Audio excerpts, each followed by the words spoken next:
Working Class Bowhunter Podcast. You found us. Welcome. Hard to find. The deep, dark web. Windows 98, slow to load, but here we are. Big shout out right out the rip. We're just going to do this. We're helping with a veteran hunt giveaway. And if you're interested in doing this, if you're a veteran, if you know a veteran, you can enter. There's no catch. Dirt Nap Outdoors LLC, an outfitter from Kansas, reached out to us and said, hey, we want to give a hunt away to a veteran. Can you help us? I said, yep, we sure fucking can. WorkingClassBowhunter.com/veteran hunt giveaway. It's in November in Kansas. I have all the details on this. We will pick a winner before April, or they will pick a winner. But there's just a form on this webpage, and it goes right to us, and then we'll pick a winner and get a hold of you. So that's pretty cool. Thanks to those good people at Dirt Nap Outdoors, Kansas Whitetail, and Turkey Specialists. So there's no trophy fees. Shoot what makes you happy, but they're going to do their best to get you on a giant. But, you know, go there and shoot what you consider your dream whitetail. So check that out. It's pretty awesome. Big shout out to them. And might as well start out with your veteran shout out, Doug. Get right into it. This is brought to you by Operation HHA USA. Check them out at hhausa.org. Their statement, I'll read it for you right now. It's beautiful. It's beautiful. Our mission is to show appreciation and create a sense of community for veterans and active military through archery and the outdoors. This veteran shout out is submitted by Stephanie Miller, and the veteran name is Jacob Knoll. He was in the U.S. Army. This one's short and sweet, so just says amazing shooting instructor. All right. That's all we got. That's it. Well, hey, that's how good he is. Thanks, Jacob. That's all good is. Thanks for your service, Jacob. Thank you, sir. And thanks for HHA for sponsoring us. Yeah, that's simple, but I like it. He must be a great shooting instructor. It's got to be. WorkingClassBowhunter.com/veteran shout out. It has all the information there about HHA USA, and then there's a form at the bottom with you can add as much information about your veteran or as little as little. Yeah. More the better, of course, but either way, we kind of chip through them as they come in order. We can never have enough. We try to do one on every single episode, so we need more. Think about it. We're going to try and crank out once a week for a year and years to come. So Tank's running low. Yeah, help us out. Share it up and submit someone for a shout out. It's a little. They deserve it. It's a little thing, but we just like to do the thank you, and pretty cool there. You know, even if they don't hunt or not, I mean, yeah, they don't have to be hunters. Pretty cool. The Working Class Bowhunter shoot June 12th, Galesburg, Illinois, Galesburg Archery Club. The after party starts at 7 p.m. at Jiggs's Tavern in Alexis, Illinois. I think they're doing a Busch Light special, and it's going to be gone. Awesome. It's like Imagine that. Perfect blend of like the bar we would have our after party at. Yeah. Oh, yeah. Just like a local watering hole. Yeah, it's awesome. Back in the day, Jiggs's used to be dirt floor. I heard that. Way back in the day. I always heard that. Awesome. Did you go there a lot back in the day? Not a lot, but I'd been in there a few times. Yeah. You dabbled? I dabbled a little bit. I have a lot of good buddies that that's their tavern. That's their spot. They just added a big beer garden area, and they got bags set up and everything, and I think they're going to be cooking up some sandwiches and stuff like that for the after party, but it'll be a good time. It's like the perfect thing. Shoot all day, have fun, and then you're going to get thirsty and come on out and just hang out. It'll just be the good camaraderie, good people getting together. It's going to be a good fun time. So, yeah, appreciate them letting us host there, and appreciate Galesburg Archery Club for letting us host our shoot there. Yeah. June 12th. Rain or shine, it's happening. Rain or shine, it's happening. So, getting to the biz here. Podcast is presented by HHA Sports. Code WCB15. Kind of cool. They support our veteran shout out with HHA USA, and they are our title sponsor for their other products. New line of stabilizers, single pin sides, drop away rests. I got you covered there. Also brought to you by Scent Crusher, Leupold Optics, ThermaSeat, Victory Archery, Gator Outdoors, Elite Archery, Rogue Ridge Bikes, e-bikes, the Grind Turkey Decoys, Calls, Accessories. I'm excited for Turkey Palooza coming up here in a few months. I'm excited to set them decoys out, man, and see what we can pull off here. I have every decoy I can on that e-bike, and I'm gonna whip through and try not to fall. So you better be filming. Think they can make you one giant one you can just put over the bike Yes, and just ride a turkey in? Like one of those cow blinds. Yeah. Yes. full strutter, just whipping through at 20 mile an hour. 5 feet tall. Cameraman's just walking behind you as you disappear. No, you get they have trailers for those bikes. Oh, dang. So you could sit in the trailer and film. Oh, that's beautiful. Hey, I'll be that guy. Okay, Doug. Yeah, get Doug and Wade Kemp in there to ride on. Big Tine, supplemental feed, food plot seed, all that good stuff. Code WCB 2021 and Old Barn Taxidermy. They, I wonder. We should talk to Old Barn about doing some sort of call it like the Turkey Palooza special or something like that. A little turkey special. Yeah, we'll I like see. That. No promises, but I'm sure they wouldn't turn us down. We'll just talk about it. I like how I volunteer shit on the podcast on record. Guess what? Hey guys, just volunteered you to not make as much money. Yeah. Now, Old Barn Taxidermy is awesome. I do want to get a full body turkey mounted, so. Oh, yeah. I got 2, and I'll probably never get another one unless I kill a Merriam. Or unless it's a monster.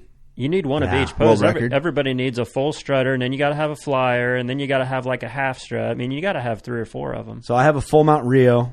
I have a full mount Eastern. I gob one on a branch. My Rio's I like strutting that on a mount. branch. That's cool. Yeah, and then if I kill a Merriam, I'll do a full strutter to show it. But if I kill like an Osceola, I'll get like a flyer or something like that. Yep. I don't know. Other than that, I'm done. I'm done mounting turkeys. They're cool, but they're just not that cool. There you go. You only need like a couple turkey mounts, right? If I ever shoot like a mega, like if I ever top my bird that's got 1 7/8 spurs, if I shoot one of those or like a big double bearder, a 30-pound bird, something like that big, I'll get Megalodon? it mounted. Big old Megalodon. You got the flyer. That's pretty cool. I like the flyer, but I need a gobbler. Yeah, big old full blown. I like yours that you've got. The branch gobble on the branch. pounder. Yeah, that's a big bird. Yeah, 27. I got one last year. It was 27 with Ross. That's my biggest. So No kidding. If I ever top that, Mark's mount on a 28er I got. Really? Yeah, with Full mount? Yeah. No. He convinced me not to do Hey, that. what was my bird in my Rio? My Rio's like 24 pounds. I guess that's a big Yeah. Rio. it's a big bird. Monster Rio, they said. Yeah, pretty cool. Anyway, thank you. Tyler would have had a bigger one. Yeah, what did you guys name that bird? I forgot. We got to go back there, man. Our boys at Prairie Storm in Kansas. Dude, Dude, that was a good time. Good dudes. We'll be with them. They're our booth neighbors at the Ohio Classic and Wisconsin. Oh, boy. Watch out. Merc. Come find us. That's where the party will be, at those 2 shows. So come out and see us. Iowa Classic's coming up. We are next to Gator Outdoors. They are doing a giveaway for a Grizzly Cooler, I think for $1. $1 gets you an entry. We're going to be doing giveaways on HHA sites at all those shows. Boom. So we don't know what you got to do to enter yet. We're going to figure that out. Make it jump around on one leg, and we'll see. We'll see whoever has buy us a beer. You have to give us your best turkey gobble, and then it gets you an entry. That was terrible. Get out of here. Yeah, nah, You're not even trying. nah. All right. Am I the judge? Yeah.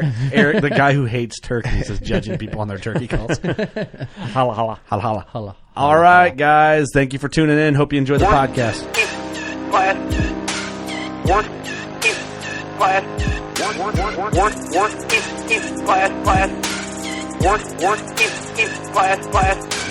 All right, back on the show. Been about a year or so. Mr. Nick Mundt from Bone Collector. Thanks for coming on, man. Hey, good to be here, guys.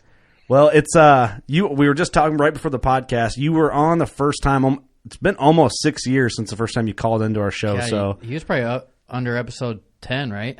it was under episode 20 because Nick, you actually you're the reason why we met one of our good buddies. They have a production out of South Dakota called Buckstorm, and since you're from South Dakota, that's how they found our podcast, and we've been like really good friends with them since. We talked about this at an ATA show. Yep. So I'm beating a dead horse here, but anyway, worth mentioning. But it's been 6 years since you called in for the first time, so we appreciate you coming back. I don't know why, but you do. Yeah, time flies, man. Holy crap! That it went by pretty fast, didn't it? Yeah, Yeah. absolutely. Crazy stuff, man. Crazy stuff. I didn't have any gray hair back then. So how you been, man? What's new? Oh man, been great. Just staying at home a lot, trying not to get the COVID. Just haven't really been doing much, to be honest with you. Had a great hunting season, but kind of hung it up. Right after I went to Kansas and shot a really big buck. Shot my biggest buck ever this year, and then kind of right after that, pretty much hung it up for the season and just, you know, I built a new house. My wife and I built a new house. And so, had family coming for the holidays and, just didn't want to, you know, the 2-week quarantine and everything going on, just didn't really want to get sick and ruin the holidays for everybody. So just kind of stayed around the house and, caught up on stuff, you know, just kind of been taking it easy really. And, just been kind of a weird, you know, 2020 was weird. 21 is even weirder, I think. It's getting weird. Far, right. You know, right. Seeing what's going on with government and all that kind of stuff. I don't know. It's been kind of a weird deal, but yeah. Doing well. Other than that, doing well. Right. Good, yeah. No, good. it's like through it all, we're alive. You said you killed your biggest buck this year, which, I mean, you guys have been killing it lately, you know, you and Bone and Michael. But it seems like every time I watch one of your hunts, you're killing your biggest deer. Like it seems like you've been topping them the last few years, one after another. At least it seems that way to me. I don't know if it seems that way to you. But when you kill that bigger deer, do you think like this is as big as I'll get? Like I won't kill a bigger one. Yeah, for sure. You know, and especially with our style of hunting. I mean, it'd be different if I had 500-600 acres in Iowa and I was able to manage a farm and all that kind of stuff, you know, but, the way we hunt, we have to do so many episodes. You know, I'm here 5 days there, 5 days here, 5 days. And, you know, to get a chance to hunt a specific deer doesn't come a lot. You know, a lot of places we hunt or we're hunting, with friends and with family that we know. And, you know, we have a few outfitters that we hunt with. And a lot of times, you know, we're on nice deer.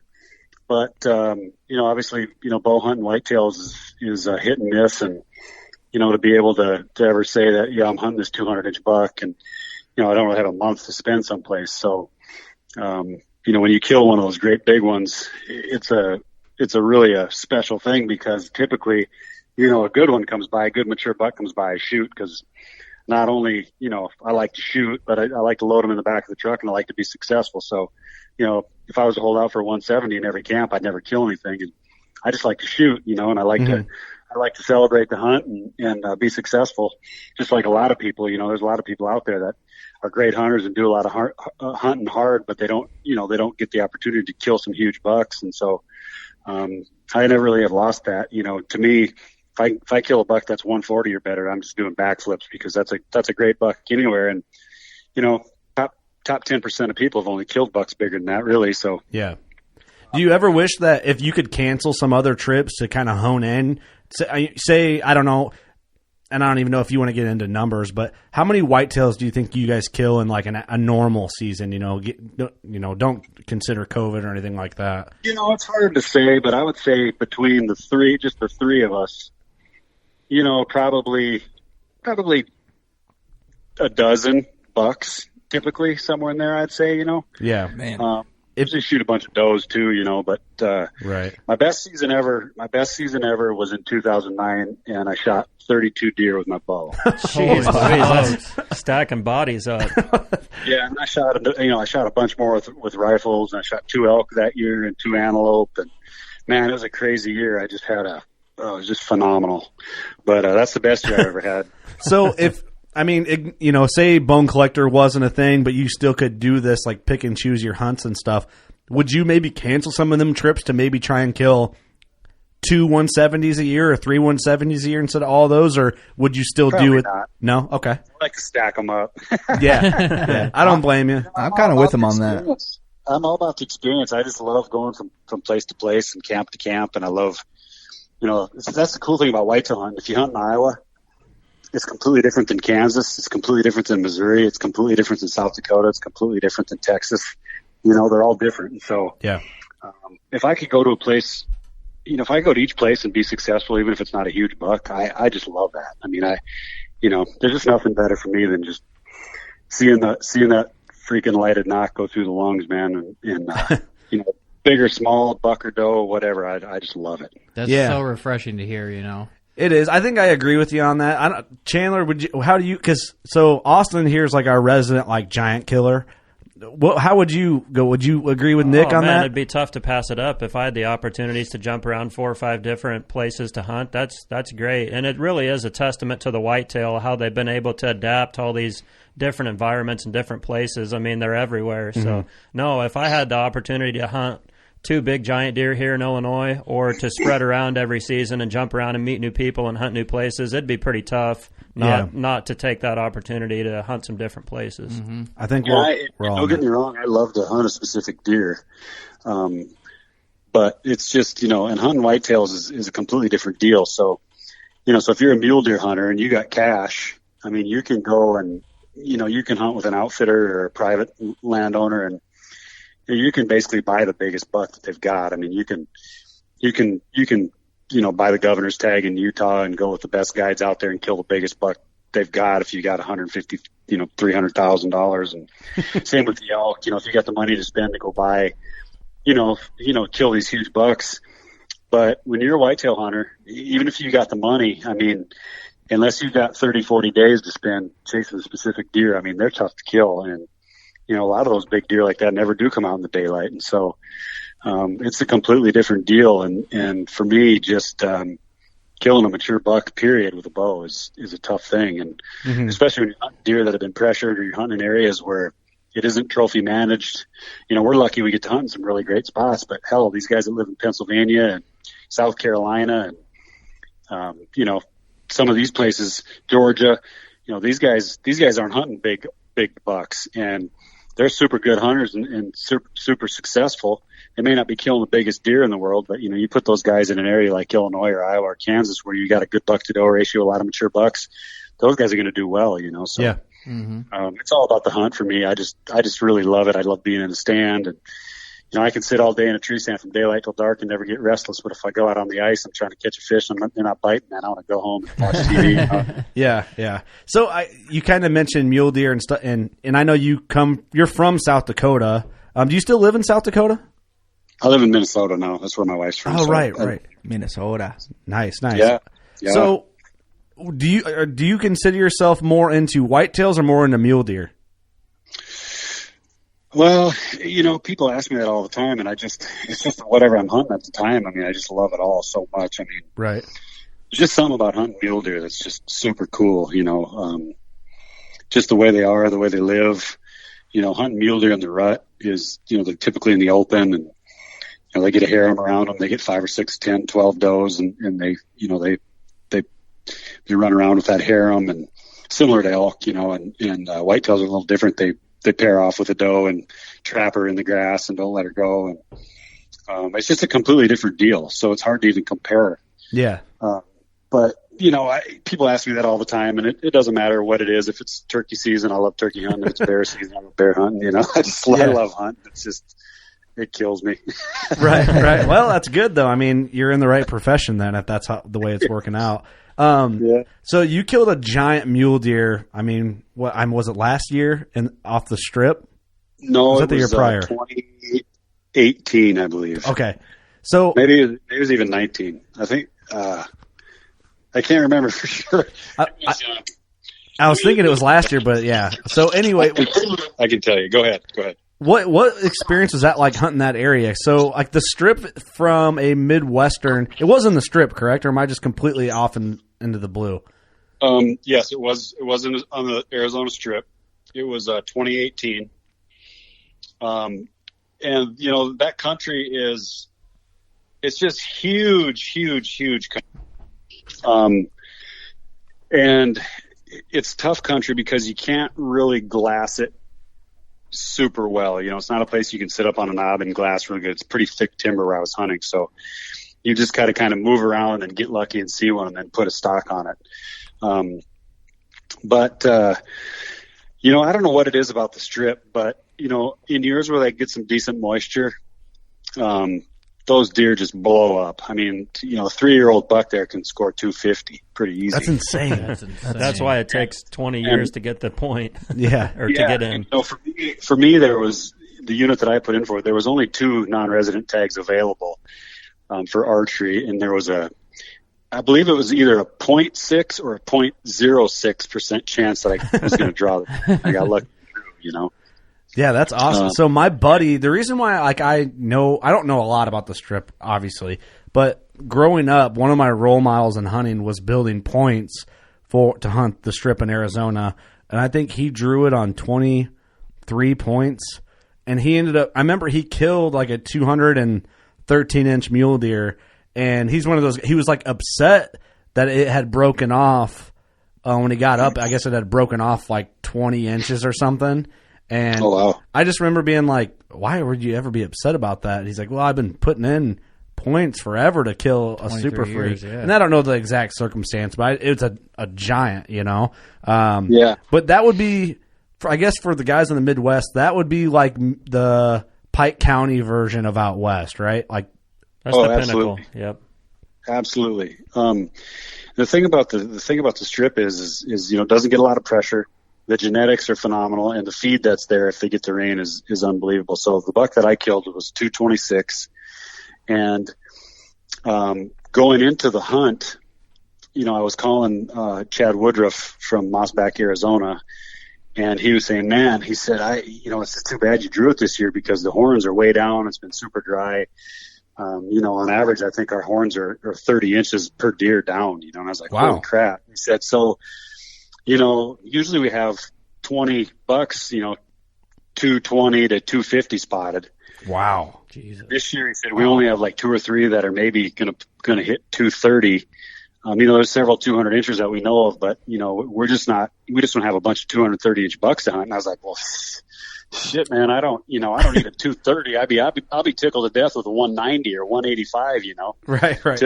4x4, I'm not a snob that way. Yeah, it's going to be my best chance to kill a huge buck. But so anyway, when I got to camp, a couple of guys in camp, Torrey Brock is one of the guys. He's pretty much a legend, on the Strip, and Chad's dad, and another guy named Arliss. And so we sat down, and every day, Torrey Brock's been chasing these deer down there. He's from just north of there, and he's been chasing these deer his whole life. And to this day, the guy's 50, and he still is just obsessed, And so every night we'd bust out the computer, and he'd show me trail cameras from the last couple of years, and you just can't believe. I mean, you literally, he showed me from the year before when they had good rain. He showed me 40 or 50 bucks that were over 220. Wow, Jeez, that's hard to wrap your head around living in the whitetail country, and like 200 is like you see a 200-inch deer, like. That's it. You've done it. And it's crazy. It fluctuates so much just if they have rain or not. Yeah. That's insane. And it's just, and the deer are invisible. I mean, you just don't see them, but they're there. They get pictures of them at water holes and on trails and different places. They've got these little tiny, they work with the game and fish a ton and do little things and make little water holes. And they put these little boxes in the ground that are really like no bigger than almost like a pencil box from school. And all these deer come drink out of this little tiny box that they put in the ground that gathers water. And wow, they got all these big bucks on there. And so, when I shot my deer, they all said, "Oh, this deer, we have known this deer for 3 or 4 years," and they hadn't seen him they didn't see him that year, and they didn't see him the year before. And so, they were saying with the drought that was there, that buck, if it would have been a normal year, he would have been well over 250. Wow. Whoa. And they showed me some deer that were just phenomenal. And the crazy part is they were showing me 3-year-old deer that they know were 3 years old that were scoring 230, 240. It's just amazing what that country can hold and produce. But it just shows you how good the feed is in that country, because when there's no water, when there's no, obviously it's more of a high desert type atmosphere, but when there's no water in that country, the horns just don't grow like they should. And holy smokes, man, it's an unbelievable place. Like the craziest thing I've ever seen. I think I saw 4 or 5 bucks over 200. I probably saw 15 bucks over 180. But you don't see a lot of deer. You just don't see a lot of them. You get glimpses of them when you're driving around. You see them here and there. Yeah. Glassing from a point, you'll see them clip through the trees. You'll drive up the road and see a group of 3 or 4 standing in the brush, and then by the time you get stopped, you get your binoculars up, they bound away. So it's not a hunt where you're on deer all the time. But I just made it happen, got lucky, and found this deer and got an arrow into him. I'd shoot him at 65 yards, but God, that's incredible. Amazing place. Amazing. Yeah, it's hard to wrap your mind around a deer because, they're different than whitetails, but it's still a deer rack. It's not an elk, so it's Right. hard to even just the G2 length on them. Imagine if a whitetail had that, it'd shatter. It'd be people in Europe be hearing about it for no reason. If you had a the crazy part about the whole thing too was the you hear it all the time from these rednecks, the body size, bang, how much that sucker weigh, this thing. I've literally put 2 whitetail bucks on the scale that weighed 250 right on the button. And this thing, I mean, it was way over 300 pounds. I mean, Holy smokes. Wow. That's crazy. it just had the biggest body I've ever seen. And same with that buck that I shot in Kansas this year. I didn't weigh it either, but I know it was over 300 pounds. It's the biggest whitetail I've ever shot. But I was going to ask you about that. That's the picture of you and Michael standing there with it. yeah, when it's hanging. Yeah. That thing looks huge. It was just amazing how big that deer was. In fact, when I shot him, we knew about the deer. We had trail camera pictures of him, and I was kind of putting him like mid 180s, maybe 190 type of buck, and his body was just enormous, and he ended up being 209 7/8. But I mean, Congratulations.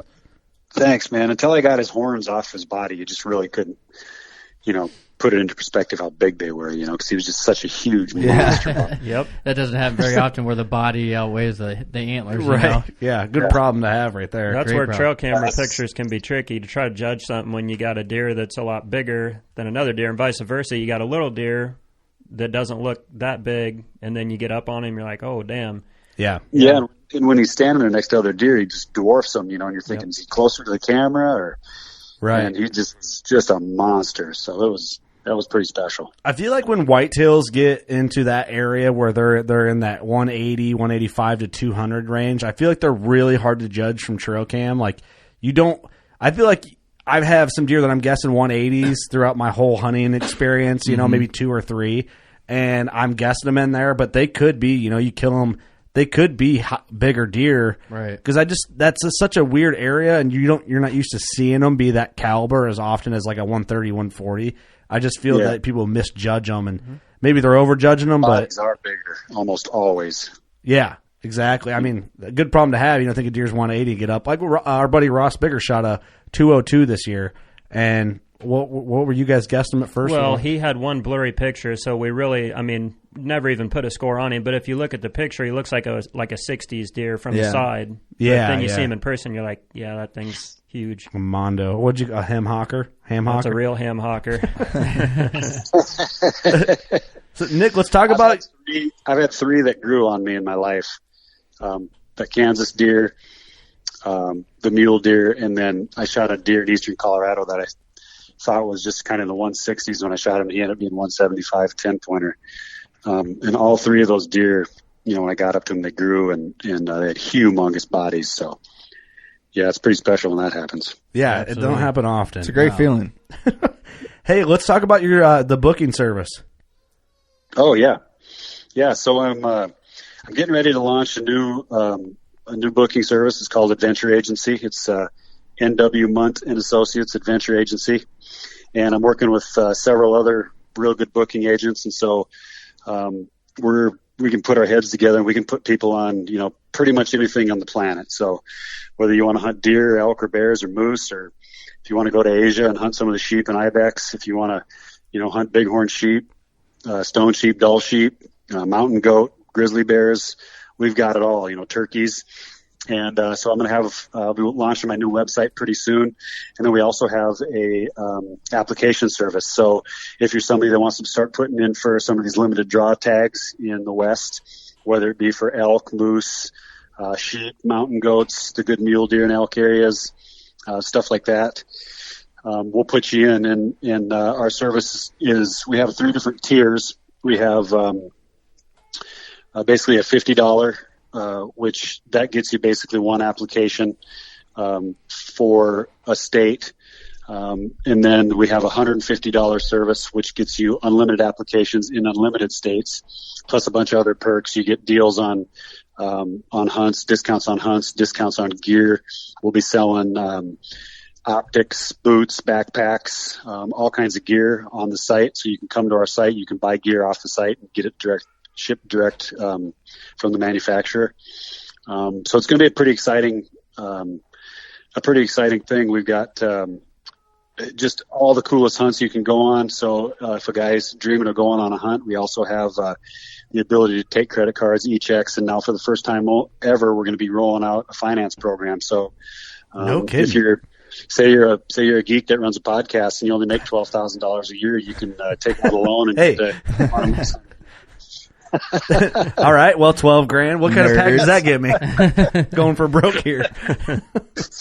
But that's a pretty neat program that we're just getting ready to roll out, and it'll give guys that would never be able to go on their dream hunt. It'll give them an opportunity, so they'll be able to either amortize their hunt over the course of several years to pay for it and then go on the hunt, or they can get the loan, pay for the hunt, and then pay for it over the course of several years. So it's up to them, and just a good program that we're going to have for people, that want to go on a dream hunt. And for some people, that dream hunt's only a $5,000 hunt in Nebraska for whitetails, but we can facilitate that. And I guess the biggest thing behind all this is I just grew up my whole life, loving hunting and wanting to go on hunting trips, and to be able to send people that watch our shows and people that are torn about where to go and they don't know where to go.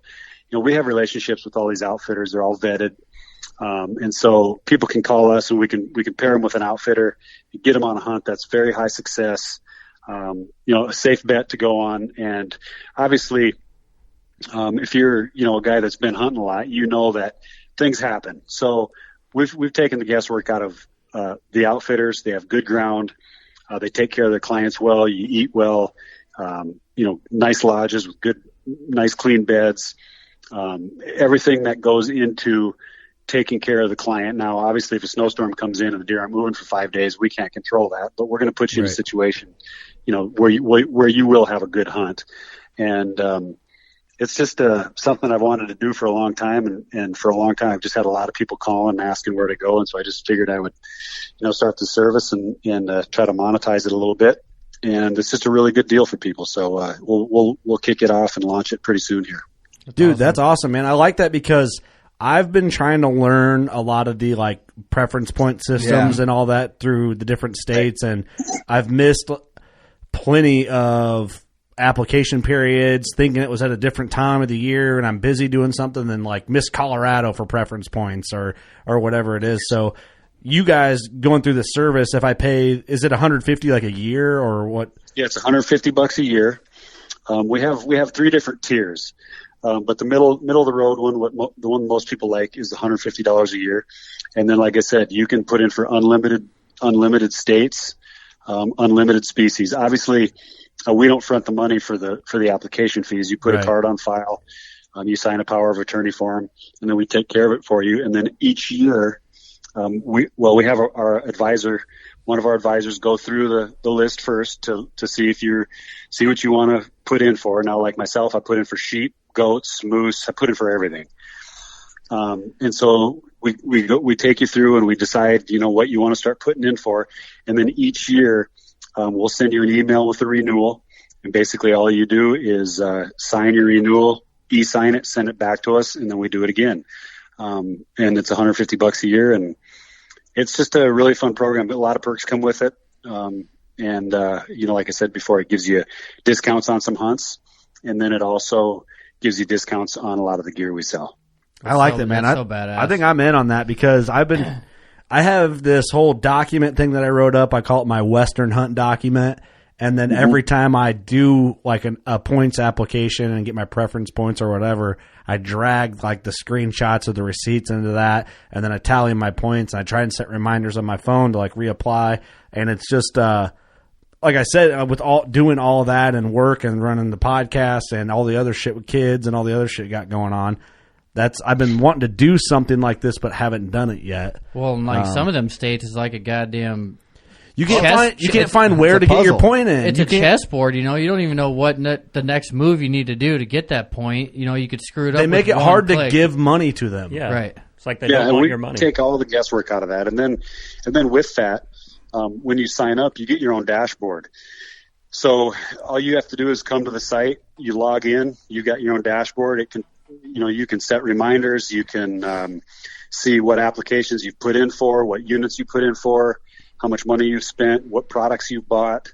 You get a whole dashboard. So, you don't have to call anybody and ask questions. It's all right there at your fingertips. And it's a great software package that we've built, and it's just it's going to be a really cool thing. I'm really excited. I was hoping to get it launched already, but we're just tweaking it a little bit, and we'll have it out here hopefully in the next 2 weeks. I love it. What's the website going to be?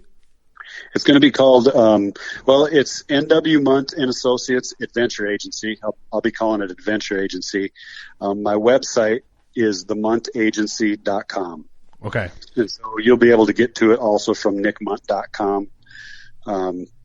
Anything you type in with Nick Mundt should take you to it the way we have it set up. So. Okay, cool. So, Nick, question for you. Like, say you did apply for preference points before you sign up for your service. Will you be able to see that in your dashboard also? Well, what we'll do is, once we get you all entered, all your information will transfer over, and you'll be able to see all that. Awesome. Perfect. Yeah. I love it, man. That's a cool idea. That was kind of going to lead into my other question, because you used to guide. I was going to ask you, like, if that still ate at you a little bit, but you kind of answered that, with this. Yeah, the guiding part, I used to love the guiding part, but I just, I always had a goal of literally being able to pull the trigger and being the guy that got to pull the trigger. So luckily I'm where I'm at now, and I loved guiding and, everything that went with it. And I did it for a long time.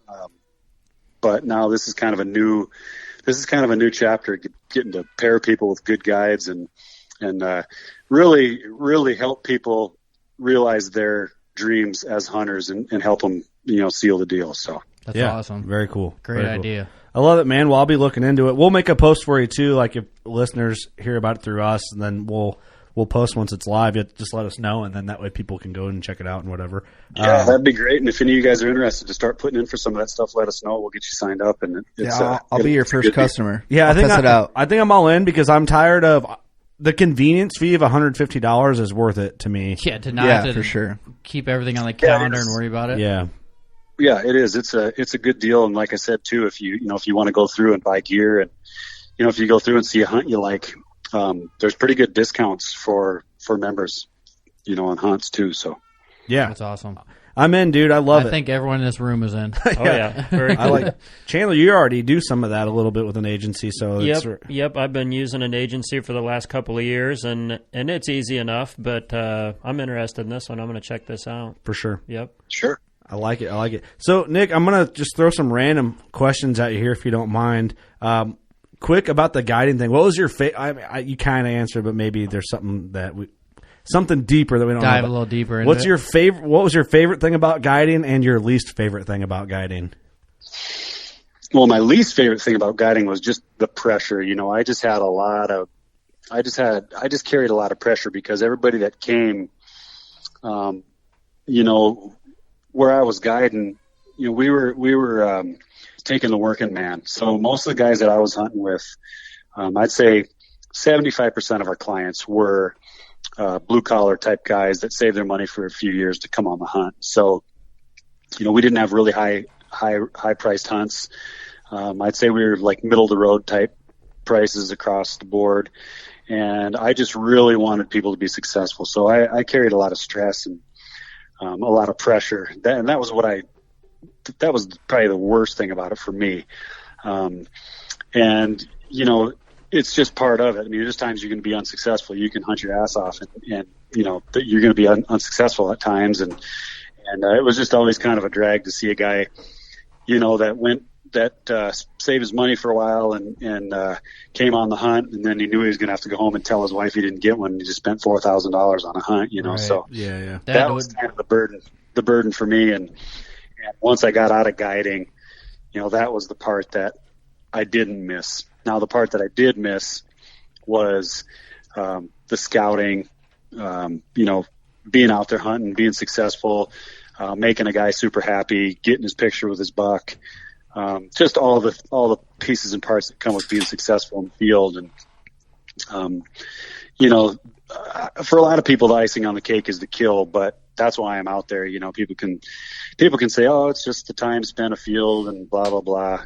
I want to see shit die. So me too. That's your job. So, I mean, at the point. So that's for me, the guiding was, about success. And we were a really successful outfit. We shot a lot of really nice animals.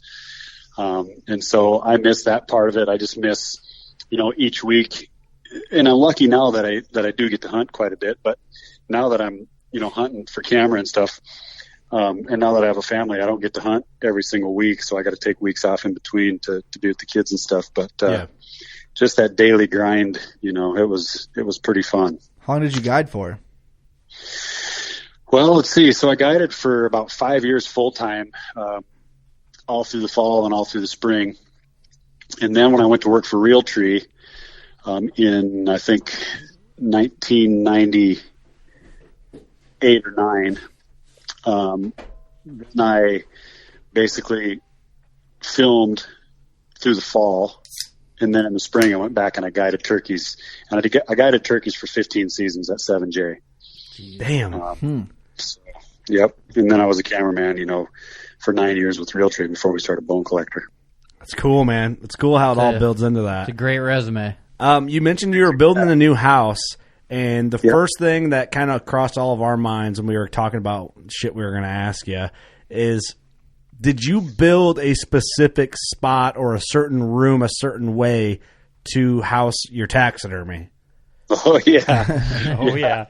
My man. I've been thinking about this room for my whole life. Basically, I always just wanted to have a big trophy room. And so we bought this 1880s farmhouse. And, it was about 2,000 square feet, I think. And, with all of us, the 3 kids, my wife and I, those old farmhouses, they just didn't have any storage. There's no closet space hardly. Right. Had a little tiny detached garage, and it just wasn't, it just wasn't feasible for all of us. And so, we kind of had to make up our mind. I bought this house from the bank, and I got a really good deal on the acreage in the house. And so we kind of looked around at other pieces of property, and in our area, property values are really high. So to buy a piece of property that we wanted and then build the house we wanted, it just wasn't going to happen. So we decided, since we had renovated the other house a little bit, we couldn't just tear it down. So we had to add on. And so we added a big trophy room, and I built a trophy room that's got 12-foot walls. It's got a 20-foot peak in it, and it's 50 feet long and 35 feet wide.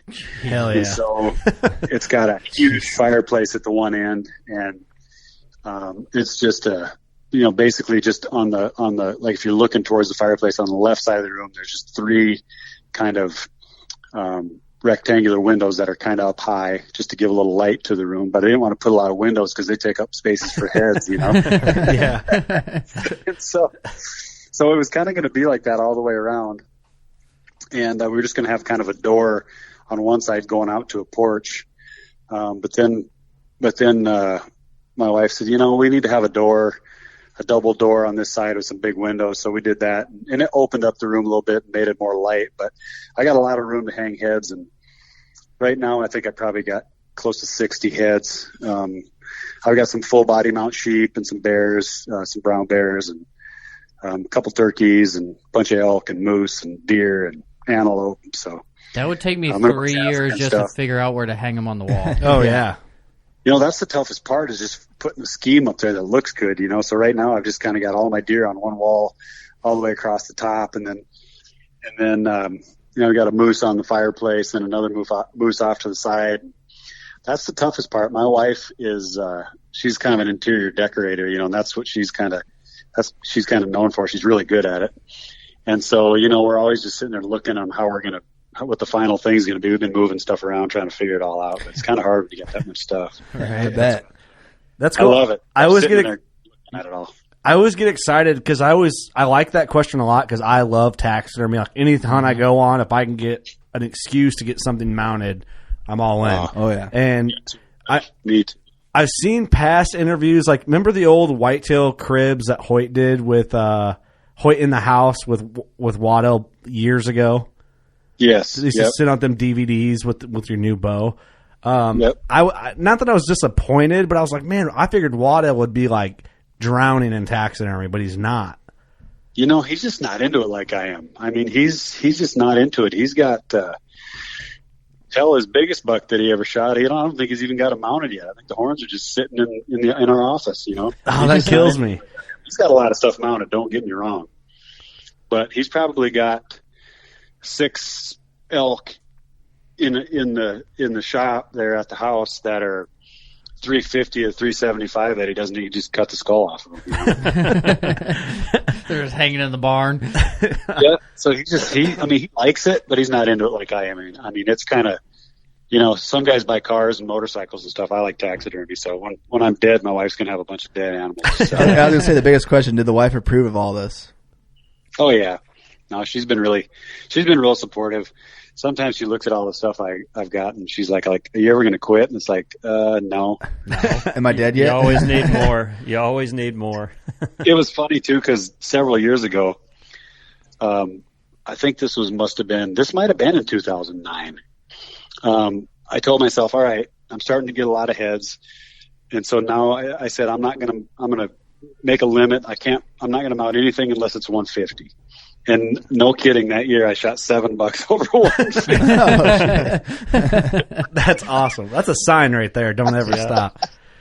That's and cool. So, I only mounted it, I think 3 or 4 that year. And so I've got, I got a bunch of deer out in my barn, that I just, every deer that I shoot, no matter what, I boil the skull, And, so I've probably got, 35 or 40 bucks out in my barn. And, a lot of them are bucks that most people would mount, And so people that have never been over to my house before, we walk out in the barn and it's just like, holy crap, look at all those, I just got all these skulls around. And, man, I just love it. There's just something about, deer horns are way more valuable to me than diamonds. So I don't know. Agreed. We'll have to come check it out. Yeah, no kidding. You're probably not that far. I for some reason was still thinking you were in South Dakota, Minnesota's but we not talked far. about that on a show. I think that you were in Minnesota. Yeah. Do you ever have people come over that don't know what you do for a living? Like maybe some sort of like contractor or something like that comes in your house and he's like, holy shit. And get any crazy reactions, anything like that? Yeah. In fact, the other day, the real estate appraiser for the county came by, and he's kind of an older guy. He had a younger guy that I guess he must have been training. He must be getting ready to retire. And so I saw him pull up in the county car, and I'm like, oh, God, what do these guys want? What I do now? And, my taxes are going up. Yeah. Yeah, so I was just kind of hanging back in the house so they couldn't really see me. And then, I could see they were coming up to the door, so I just kind of met them at the door. And the guy said, well, the guy that was here, he didn't really take very good notes on what you had going on here, so we just want to do a tax assessment, So I was like, okay. So I let him come in, and as soon as they got in, the guy was like, holy crap. He goes, you can't see this from the road. That's awesome. I should have acted like I wasn't home, No Yeah, shit. right. There's the door. That's why I said if you let them guys in, your taxes are going up. Cha-ching. Yeah, so then he says, I guess you're a hunter, huh? I said, how'd you guess? Yeah, no shit. They're all deadheads. Those are your skis? Both of them? So it was pretty funny. That's awesome. I got to give your wife credit, man. We hung out with all you guys in the Rubline room. Well, it would have been the last ATA in person, and had a couple beers. And your wife cuts it up with the boys, man. So good find on that one. She fits right in. She's settled with you, brother. Yeah, she's fun. She likes to have a good time, and she's got an amazing sense of humor. So she's really fun, man. She's when you go out to party, she doesn't leave it at home. That's for sure. Well, it's funny. We're sitting there bullshitting with Michael Pitts, and just cutting up with him, bullshitting. She's like sitting there right along with all the boys and stuff like that. It's pretty cool. Yeah, keeping right up. Oh yeah, and then she probably asked Michael Pitts for a dip too. You're 100% right. That's I gave her one. That's the one thing I remember. I was like, man, this is badass. He is awesome. I gave Nick's wife a dip. Also. Good find. Good find. Hey, I got to give you a shout out. You probably don't remember this, but you when you were showing some construction you were having done in your new house, you had our hat on in the video, and I thought that was pretty cool. Oh yeah. Yeah, I actually wore that thing right out. So, well, we'll have to mail you a swag pack or whatever. Yeah. So growing up in South Dakota, like there's a variety of game. Do you feel like if you grew up in the Midwest, where it's mainly like whitetails and turkeys, do you think you would have been as heavy into the hunting game as you are now? It's hard to say. How I really got into hunting was my mom's dad, my grandpa. He's got a farm in north central South Dakota. He's passed away now, but my mom and her two brothers own the place, and it's kind of open prairie. But there's a creek that runs through the property, and when I was a kid, I would get my grandpa and I'd beg him every day to take me out to the farm. They lived in town, and so we'd eat lunch, and then he'd have to take a nap, and then listen to Paul Harvey, and then I'd get him. We'd go out to the farm, and he'd park his truck and read a book, and I would just walk the creek and shoot frogs and turtles and birds and whatever ran, swam, or flew from me. I told a couple other guys the story, and that's kind of how I got into it real heavy, and it really taught me a lot about sneaking up on animals, because the turtles in the creek there, they'd lay up on a log, and if you poked your head up over the log too quick, they would go underwater, and they'd stay underwater for 10 minutes, and then you get a few shots at them, their heads poking out of the water. But I learned how to get on top of the bank and sneak and peek over and belly crawl up to the edge and then shoot them off the log, and same with gophers and rabbits. And so, hunting small game really is what fueled my fire and got me into hunting. And so, probably if I would have grown up somewhere else where I didn't have those experiences as a kid, it might have changed the whole game. But, my whole life I've just really been into animals. And when I was a kid, I wanted to be a veterinarian. But once I got into school, I soon found out I wasn't good at math. And so I figured I'd kill animals rather than fix them up. Fuck math. It's just a lot easier to destroy these things than it is to fix them.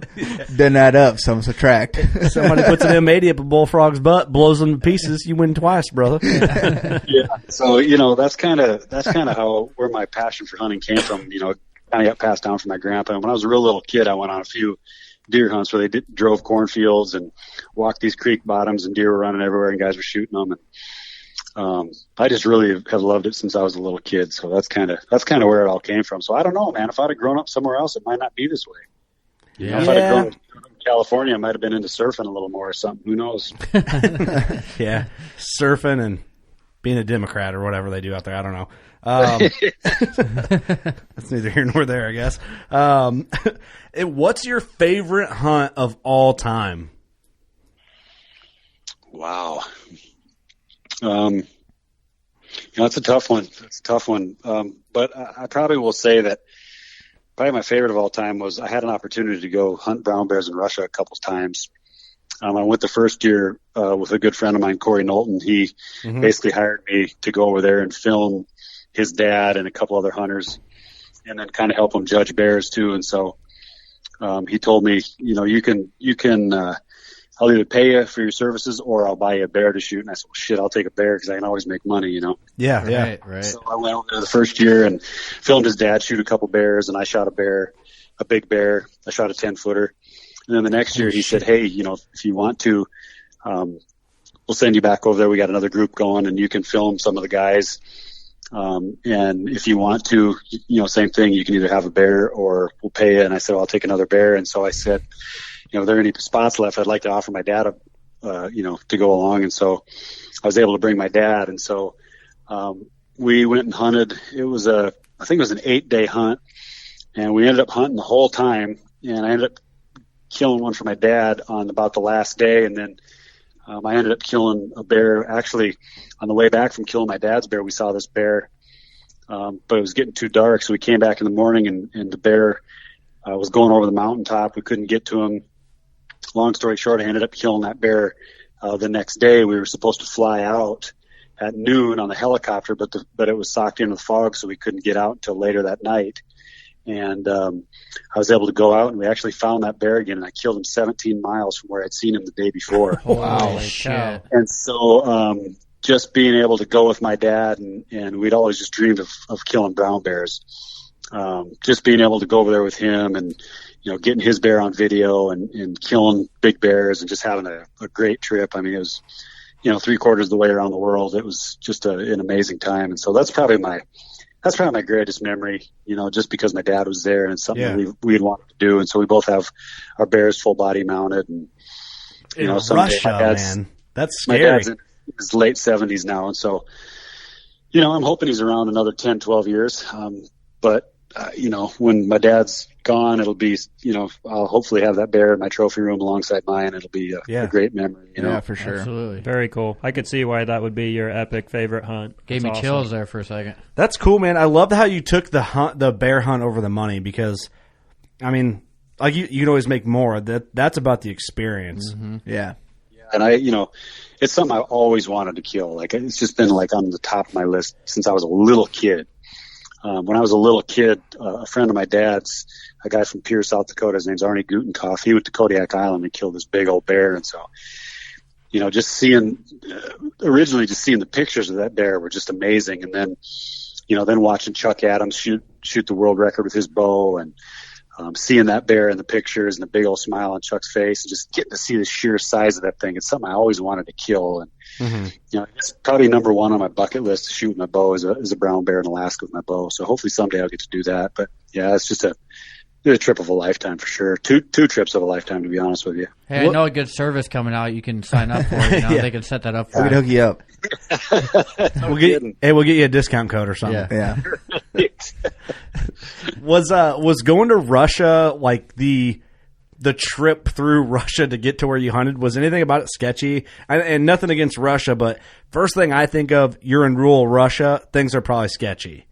No, and to be honest with you, it was absolutely perfect. Really? Never had anything even remotely go wrong. The only thing that was scary about it was getting on a 1950 Sikorsky helicopter with bright orange with soot marks down the side, just old clunky ass helicopter that you got to fly out.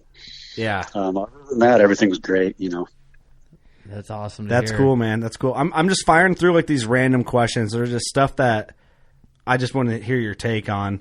So I appreciate you putting up with our randomness here. I'm just facilitating it with no real direction, but we got to do that sometimes. We're all over the board. That's sometimes the best, man. They go the best that way. So, in your opinion, who do you think is the most underrated personality, however you want to word it, in the I'm quoting here, hunting industry? The most underrated person in the game. Can't say yourself. That's a pretty tough one. Somebody that I really love to watch, I think he's got an amazing personality. I think he's witty and funny, cracks me up. He's a guy that, is very passionate about hunting and puts his heart and soul into it like I do. And then also is just a killing machine is Cody Robbins. I think there's a lot of people that don't, maybe I shouldn't say they don't know about Cody, but if you watch his shows, they're exciting from beginning to end. He tells a great story. He's a passionate guy. He loves his family and friends. And then, he loves the animals that he hunts. And then on top of it, to top the cake, man, he is killing big shit all the time. Yeah. He's a killing machine, he gets it done. So, I really like his stuff. I think, if there's one guy that I really enjoy watching, it's him. He's really a fun guy to watch. That's a good answer, man, because I feel every time I see him do anything, he's got something big in front of him, and he seems so calculated with his success. Like, I think if he gets on an animal, and I don't know a ton about him, I just know he's knowledgeable, and I think if you're a big animal and he's on you, your days are limited. Killing machine. Yeah, too. he and another great thing for him is he gets to hunt in an area that Americans can't hunt. It's Americans can only hunt up there in the Crown Land, which is the forest, way up north. And so he gets to hunt along with other Canadians. Don't get me wrong, and I'm not taking anything from him, but he gets to hunt in a area that is just phenomenal. And every year, those bucks are running the gauntlet through other hunters, and he just seems to get it done. He spends time scouting. He spends time out there, and his perseverance and his knowledge get the job done. And so, he's killing a lot of these big animals on public land, and I just think it's just awesome. Yeah, that's cool. That's one guy that I want to interview, but he'd be fun to interview too. I think it'd be fun. He'd be a good guy to answer some. We could deep dive and really write out some hard press stuff, and pick his brain. He'd be good to have because he's funny too. He's a great guy.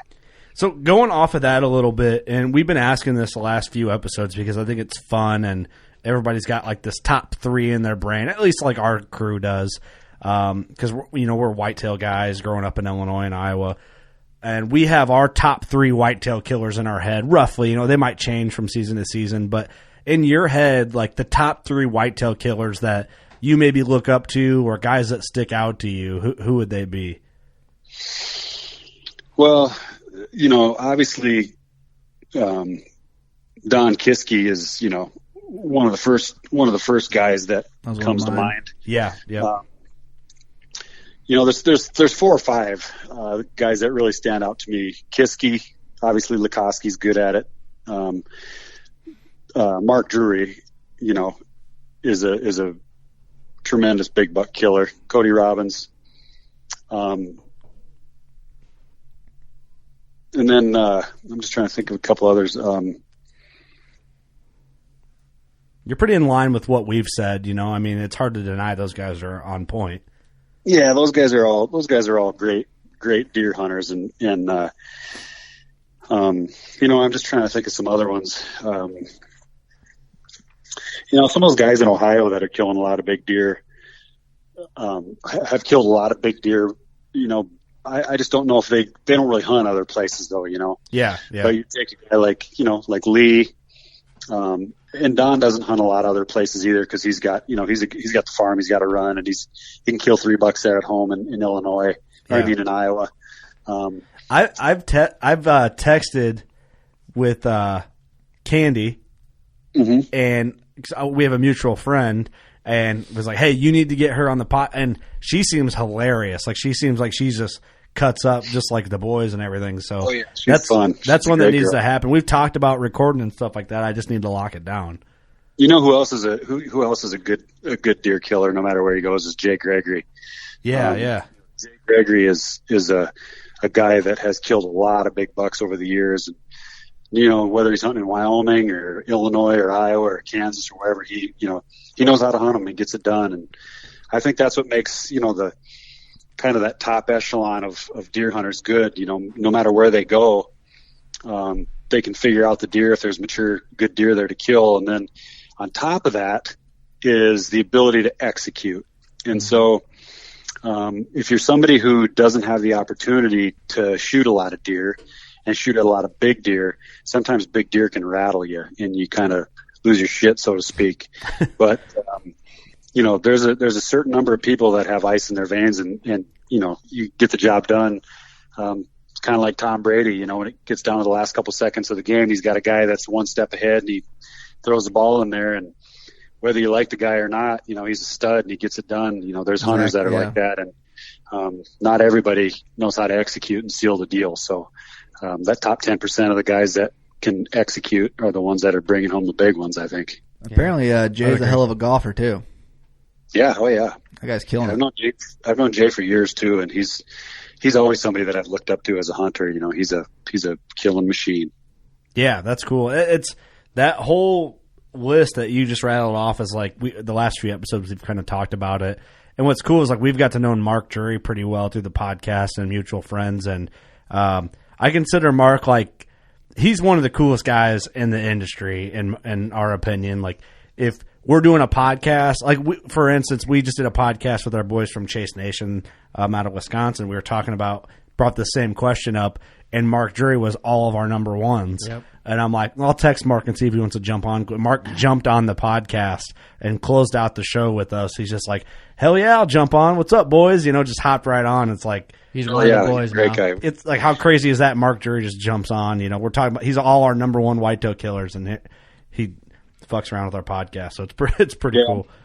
Mark and I have become really good friends over the last 10 years, and Terry too. Terry's right in there with him, but they're great guys. They're fun, and they're not only know how to kill deer, but they know how to party and have a good time too. So yeah, always helps. And that's what I think is so cool. Like we've done quite a few podcasts as of lately through this last season with Mark, and getting to know him, and just doing a lot of podcasts, doing a lot of stuff with them, and we just have mutual friends and we're close, so it works out. We text a lot and stuff.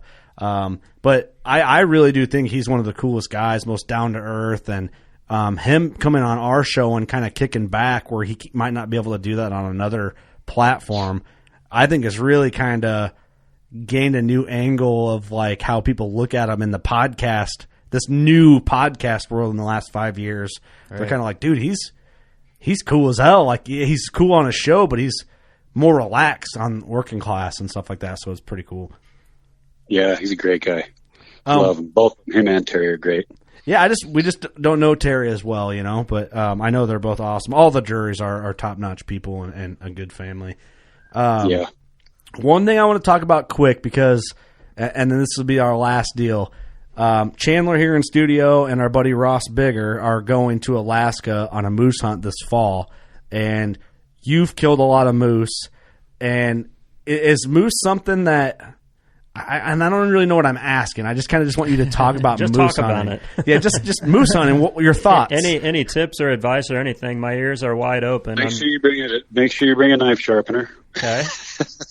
a lot of cutting going on when you get one on the ground, huh? Yeah, and you better do some squats and get your legs ready because, man, like the one I shot the last one I shot it with my bow, and we shot it about 3/4 of a mile from where we had to get it to so the airplane could come pick it up. And of course we shot it down the valley and we had to get it to the top of the mountain. Uh-huh. It was 22 pack loads of meat. Oh, shit. Which was 150 pounds plus the horns, which were probably with the meat on the skull, you know, probably close to 70 pounds. But man, I'm telling you, it's a lot of work, and you know, your knife gets dull fast, so make sure you bring, you know, if you're using a Havalon, bring 30, 40 Havalon blades. If you're using a normal knife, make damn sure you got a knife sharpener. Yeah, I think the Havalon sounds like the way to go. I don't want to be sitting up there trying to whittle on my blade. I think I'd rather just shuck it and grab a new one. Especially with grizzlies. Right. I want to get that shit done. Yeah, definitely. You definitely need a lot. You go through a lot of blades. It's a big critter, and you know, their hair, skinning them down is tough. And I mean, they're just big. There's just nothing easy about them once you get them down. I mean, they die easy. If you get an arrow or a bullet into one, they just don't go far at all. And yep. they die really easy. No kidding. But, I wouldn't have expected that. Yeah, they really die easy. But once you get them on the ground, you walk up and you go, what the hell did I do that for? Now what am I going to do? Yeah, what am I going to do with all this? Sitting there scratching your ass. It is a chore, man. They're humongous. We're going to have our work cut out for us. We've got 3 guys going up on a 10-day trip, and we're trying it with archery, but we're bringing guns as a backup. So we had a group of buddies went up to this place, and they all 3 killed in a 10-day trip. So we're going to try to repeat and see if we can do it. But I think sweet. Where you headed? We're flying on a Bethel and flying into a little outfitter called Papa Bear Adventures. And nice. They really look like they've got a good program. We're pretty excited about it. You know, one of those things, we're working class. We've been saving up for we booked this trip 2 years ago, so we've been saving up and really dreaming about it for a long time. So we're all pretty excited. Yeah, that will be great. You guys will really enjoy that. That's something too. Like I'm jealous that I don't get to go at least to help and watch, but that's something that I've an Alaskan moose hunt, or just a moose hunt in general, something I've dreamed about for a long, long time. Like, so much so, like, I got my whole left, like, I guess, upper arm is a big moose, just because I'm like, okay, you're going to do this. Like, so someday it's going to happen. Commit now, and then just, like, set it as a goal. So I imagine that's in my next probably 10-year plan. Yep. I've always said it's my number 2 hunt. Number 1's red stag. If I can get this one out of the way, that's one of my big red ones. stag's probably cheaper than this moose hunt. I think it's going to be about the same time it's all said and done. Yeah, that's a good point. Yeah, that's a good point. I might actually be on a red stag hunt in the next 5 years. Don't forget Lord Chandler sitting over here in the corner. Well, wait, don't forget your friends now. Here's my end. Let me explain this quick because I'm not like money bags over here or nothing like that. I'm broke. Help me, please. I need help. I'm going to start a GoFundMe. No, my wife traveled around for a while. Like she just has this travel itch, you know, and she worked on like kiwi farms in New Zealand and traveled New Zealand and stuff. Well, we have a connection with Old Barn Taxidermy, and I didn't know this until I started looking into it and saw our buddy's wife from Old Barn a picture of the red stag on this resort I was looking at. I don't know if I told you guys this or not. No, I don't think you we have. haven't heard You've that. been hiding it from us. Completely random. I was researching. I talked to my wife. I'm like, hey, you want to go back to New Zealand the next 5 years? We could do a 2-week trip. I could do a week of hunting, and we do a week of traveling and doing, just Whatever. random stuff with the kids. And I'm clicking through this resort, and I'm like, man, these prices aren't as bad as I thought. The flight is probably what gets you the most, But I'm like, man, that's doable. I can save up for this over 2-3 years and go. I'm clicking through the trophy photos, and I see our friend Linda Gaylord with a giant red stag in the trophy room At the resort. And I text Sam, who owns one of our partners, Old Barn Taxidermy. I'm like, I was sitting here looking up New Zealand hunts, and I see your old lady on here with a giant red stag. He's like, oh yeah, I'll get you hooked up. We'll get you taken care of. So in the next 5 years, I'm like, let's do this. Hide out on us over here. This 2-week vacation. And I'm not saying it's going to be free. I'm paying for it, but at least I'll have it in. Yeah, nice to have that hookup. Yeah. So anyway, that's on my red stag, and moose is mine too, Austin. Mm-hmm.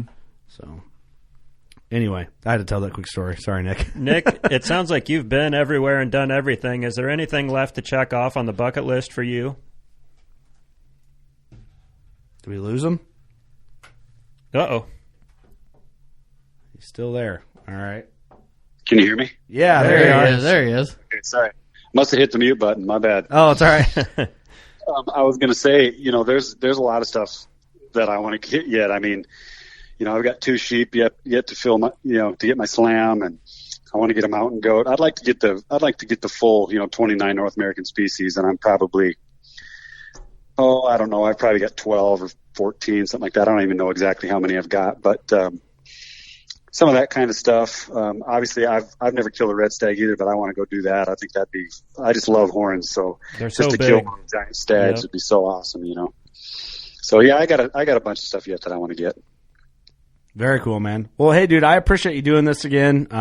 Always great to catch up with you guys and talk with you guys. And anytime that it gets brought up in podcasts when we talk about the industry or personalities, the Bone Collector crew is someone that we stick up for as being exactly who you guys portray as you guys are. And you guys are real and just down to earth and fun. And sharing beers with you guys when we get to hang out at the rub line room at ATA, it's the same exact way. So That's too bad I couldn't do that this year. yeah, I know. But we was appreciate okay it, to Nick. take a year off, so. I'm kind of not mad about it either. Nah, though. I am mad about it. Hey, look, I really appreciate you guys, and that means a lot. And we just try to get as many people involved in hunting as we can, and show the good, positive side of hunting. And whether you like to shoot does or spikes or big old bucks, man, hunting's for everybody, and it's the way to bring us all together and bring our families together. And it's a tradition that we hope carries on. And so that's been our job throughout this whole thing is. Just to promote hunting and try to get license sales up and get as many licenses sold as possible. So we appreciate you guys. I appreciate those words, and I just thank you for the opportunity, guys. And if any of your listeners out there are looking for a good hunting trip, you can send me an email, nick@nickmundt.com. I can get you set up, and follow me on my socials. I'm at Nick Mundt on Instagram and Twitter. And you can follow me on my Nick Mundt Facebook page. So I appreciate you guys. Absolutely. Thank you, sir. No problem. Awesome. Well, I think that wraps it up. Thanks, everyone, for listening. You know what to do. Go shoot your bow. We love you.